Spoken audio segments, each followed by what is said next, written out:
this is a huge thing for not only Birmingham, but for Major League Baseball in America to have this game. What does it mean for you personally to see this game? It's the biggest thing ever, man. I don't think the world's even realized yet how big this thing is. Coming together are so many things. By the way, just shout out to Birmingham, loving it down here, the energy, everybody. I think this is the beginning of something very big that's going to go on for a very long time and long overdue. You got deep roots here in the state of Alabama. Growing up, I mean, I knew you grew up in New York, but did you ever get a chance to come down to Alabama? Yeah, my granddad used to bring me down here every summer to Fairfield, not Birmingham. And yeah, I guess that's where I got the roots of their character, you know, from being down here and just imagining what it was like for them to rise up out of that, and just amazed at how they always came back and brought it back home. And I think that energy is something we can all be doing again, is looking out for one another more than looking out for ourselves. You talk to these guys and from back in the day, and that was in there every day, everything. If they went out and they made $20, guess what? The whole neighborhood ate. For you especially, though, people would assume that you grew up with certain privileges and things that people, especially in Fairfield, Alabama, during the 50s and 60s, would not have access to. If someone were to ask you, what was the Michael Mays childhood like? What was your response? Well, yeah, obviously privileged, you know, and so my dad is like beyond famous. So it's not like just like being a celebrity kid or something. Like he's on a whole nother level. So you have to fathom that at a young age. And luckily for me, life was a lot simpler then. We had consequences. They were simple. You followed the rules or you didn't. Now it's a lot more kids are thinking about and studying. So I was privileged in both ways in that I was able to go to good schools, but I also was privileged to have a father that, raised me in the traditional ways that are common to here. You know, MLB comes to you and they say, hey, we want to do this tribute game to the Negro Leagues and we want to make Willie Mays a focal point. How did that go over with you and your family, and what does that mean for you guys to see this legacy here that MLB is trying to build upon? Yeah, I think it's big for MLB in that it kind of shows them moving into the future by recognizing their past and their history. Obviously, some of the great work they're doing around the world and building these fields for them to exercise that expertise in an environment that represents real life. These aren't people walking out of cornfields. These ghosts that you hear on the walls in Rickwood Field are real. You can't go to that place and not feel it and not feel their history. So yeah, I'm actually proud of MLB. Again, I got to come back to Birmingham. Proud of you guys and your mayor to jump all in on this, and so that there was no gray area or question or any opportunity for anybody to start backpedaling on it. So yeah, we're impressed, and obviously we're thrilled to just the thought of him coming back, of the story coming full circle to where it started just seems right. You know, it would be unfair for us to assume that he's going to show up. That's just unrealistic. However, everybody wants Willie Mays to be present. What do we have to do to get him here? You know, we're all doing everything we can, including him, to make it happen. You know, at the end of the day, this is decisions that the doctors will make and all that kind of stuff. But, you know, we're talking about Willie Mays. So I fully expect him to be here. But that's because I've seen him do one amazing thing after another. The legacy of Willie Mays, the name Mays, I mean, let's face it, Willie Mays is the greatest living ball player. I don't care what anybody says, what the argument is. Willie Mays is the greatest living ball player. To have that type of name to live up to, how difficult has that been?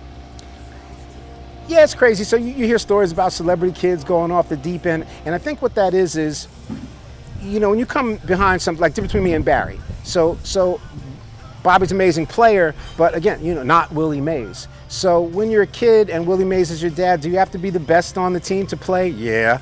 You know, if you got a girlfriend, are they going to say this because you're Willie Mays' son? Yeah. But if you're lucky enough, like I said, to be raised right, where you're not thin-skinned and you realize that it's not about paths, it's about journey in terms of what you achieve, then completely flips from being something difficult to being just that, a blessing and a privilege. Path. You talked about path.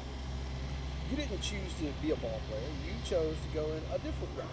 Well, I speak a lot of boys and girls clubs about path. So, yeah, I was a ball player when I was a kid. You know, I was on track. You know, I had my little cup of coffee, my contract on my way to college, and I got diagnosed with Hodgkin's disease before there was an Eric Davis, before there was a Mario Lemieux. So there wasn't really a comeback scenario. It was like the cancer. And guys kind of expect you to drop dead in the locker room the next day. Well, that kind of took me off that path. But circle back, as a broadcaster, I wind up getting a ring doing Yankee broadcasts. So I achieved what I wanted to from the beginning, just in another path. So that's what I try to tell these kids. You just, left and rights in the road may not affect your target. Just keep on marching. Yeah, and that's one of the things that a lot of kids our color, they only see what they see on TV, and they think that the only way that I can win a ring is to go out there and hit home runs. There's so many different things that baseball is doing and providing for these kids to make it in a different realm other than physically playing the game. What other advice would you give those kids, whether it be stay in school or find your path or find your dream? What do you say to those kids that want something different than to be on the field as a player? Me, I tell the kids right now, what I'm seeing is a disconnect in just their behavior with one another. That they're not really interacting in the same way like we did in summer. So teams are always good. It teaches you to depend on the guy next to you. But what I'm trying to get, especially down here in Birmingham, people to understand is the connectivity, to connect with one another. Every day I meet somebody down here doing good work in a good form for good reasons. They need to know each other. They need to connect with one each other. Then you create a force that can't be stopped. Again, with other opportunities to get to your path, especially in sports. I got to shout out MLB again. They're down here this week with executives and things, talking to kids about other paths in sports. You can be a lawyer and be in sports. You can be an accountant and be in sports, certainly doctors. So again, they're down here doing that work, talking to kids about opportunities in sports. And that's what it is, man. Information, and like I said, the word for 2024 is connectivity. Let's all connect and reconnect. I gotta ask you real quick about a connection. You got to play with Papa Jack today. Was he any decent on the golf course? Papa's horrible, but that's my dude. I mean,